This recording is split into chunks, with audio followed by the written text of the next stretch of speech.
منظر ہے، بڑا منظر تو قیامت والے دن میدان محشر میں ہوگا، جب ان کے باپ جو ہیں ان کے سروں پر سونے کے تاج سجیں گے اور ان کی مائیں جو ہیں ان کے سروں پر سونے کے تاج سجیں گے، تو کیا وہ پیارا منظر ہوگا۔ اللہ سے دعا ہے اللہ رب العزت ان بچوں کو، ان کے والدین کو جو اس کے پیارے محبوب نے وعدے بتائے ہیں، اللہ تعالیٰ ان بچوں کو اور ان کے والدین کو ان وعدوں سے سرفراز فرمائے، اور ہماری اس کاوش تھی اللہ تعالیٰ ہماری اس کاوش کو بھی قبول فرمائے۔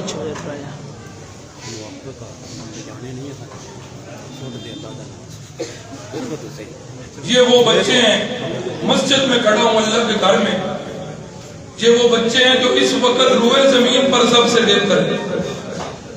اس بات سے آپ اتفاق کرتے ہیں؟